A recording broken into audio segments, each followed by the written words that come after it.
The tragedy of racial segregation in modern American history is well known and documented. This policy advocated for the separation of people by race in their daily lives.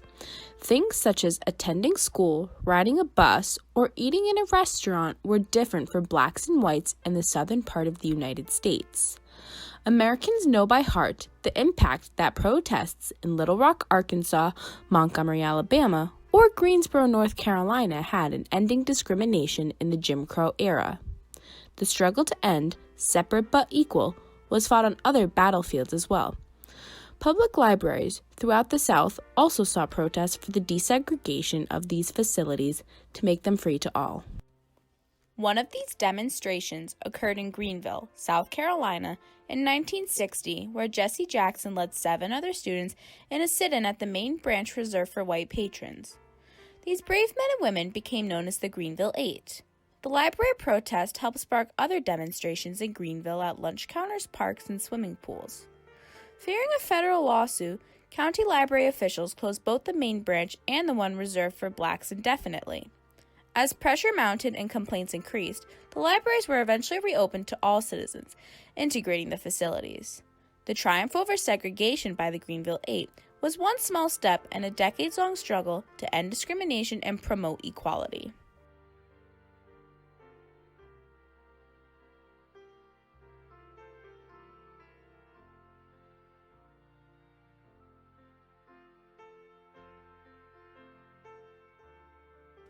Greenville, South Carolina, in the Jim Crow era, was typical of many southern cities in having 2 libraries. Blacks were forbidden from using the white library, which had more books, periodicals, and reference materials. High school and college students like Jesse Jackson would be at a disadvantage in writing research papers. There was an economic impact as well. Black citizens paid taxes to the city to support a library they could not use. Benjamin Downs, a member of the Greenville 8, describes his rationale for protesting this unjust rule. The public library, simply from the fact that the Spartanburg and Columbia libraries had already been integrated, and they were supported by the tax funds, that was collected from Greenville County. And even though there was segregated facilities, the monies weren't segregated. As they didn't say, well, these came from the black folk and these came from the white folk. While on semester break in early 1960, Greenville native and University of Illinois freshman Jesse Jackson needed sources for an assignment that only the Main Street branch had. He was told it would take 6 days to get the books, and when he inquired about getting the sources himself, he was told by 2 police officers to leave. Dr. Wade Wigan, historian and author of a new book on the desegregation of public libraries, described Jackson's reaction. Jackson stormed out the library's rear door, walked to the front of the building, and looked up. I just stared up at that Greenville Public Library, and tears came to my eyes. I said to myself, that thing says public, and my father's a veteran and pays taxes. Angry and humiliated, he decided to take action. When I get back home this summer, he said, I'm going to use that library. Jackson was determined to use the public library when he returned to Greenville for summer break. On July 16th, Jackson and 7 other students arrived and were told by police to leave. The group dispersed, and Jackson reported to his mentor, the Reverend James S. Hall, Jr., that they avoided arrest. They were instructed to go back. A few hours later, the Greenville 8 entered the library and began to quietly read books and magazines. Refusing to leave when instructed, the police were called and all 8 were arrested for disorderly conduct. As Jackson later recalled, I was arrested along with 7 other students for advocating for the right to use a public library in my hometown of Greenville, South Carolina. I remember it like it was yesterday, for that day changed my life forever. From that experience, I lost my fear of being jailed for a righteous cause. I went on to meet Dr. King and dedicate my heart and soul to the fight for justice, equality, and equal access. In an oral history, Marguerite Crosby, one of the Greenville 8, describes what it was like to go to jail as a teenager. After that, we got hate phone calls. Our names were in the paper. Our telephone numbers were in the paper as if we were real bad criminals. No one heard us say anything. It was just like we had done something wrong. I guess I felt like it was hatred. I felt it then.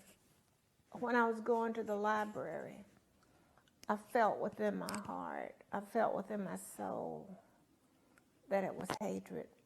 Legal implications of the protests were postponed when a judge decided to delay the trial of the offenders. Tensions in the community continued to rise, as fights erupted between blacks and whites at lunch counters and drive-ins. Fearing increased violence, newspaper editors cautioned blacks about their conduct and believed sit-ins harmed their cause.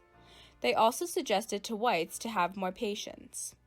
Eventually, a 9 p.m. curfew was imposed for all Greenville residents under the age of 21. The curfew was eventually lifted as racial tensions diminished when major retailers like Woolworths and Grant's announced that they would end racial segregation at lunch counters in southern cities, including Greenville. The reaction to the library protest varied. Whites refused to support integrated facilities. Some older blacks were also against the library protest and viewed the Greenville 8 as troublemakers. Jackson's own stepfather criticized him for how the protest and jailing reflected on their family. Nevertheless, the library sit-in prompted other demonstrations in Greenville at lunch counters, parks, and municipal pools throughout the summer of 1960. On July 28th, a federal lawsuit was filed on behalf of the protesters. In late August, county officials attempted to dismiss the case. When that strategy failed, the Greenville City Council voted to close both libraries indefinitely rather than be ordered to integrate the facilities. Pressure to reopen the library mounted as citizens of both races demanded a solution. Dee Dee Wright, one of the Greenville 8, wrote that the principle of maintaining a dual library system came at a steep price. She argued in an editorial that the integration of libraries is not only morally right, but it is also less expensive as well. On September 19th, all city libraries opened. While there was no mention of the word integration, the intent was clear. All citizens, with the legitimate need to use the library, were welcomed. The impact of the Greenville 8 protest continues today.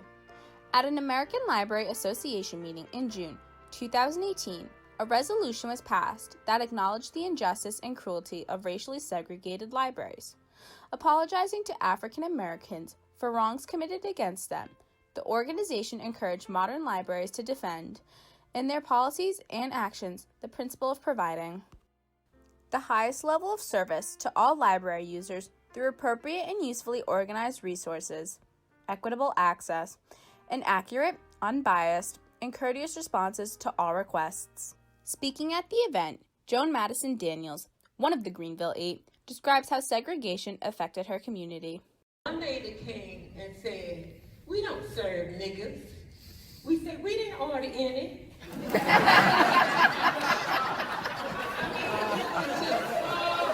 It was just something, but we wanted to make a change.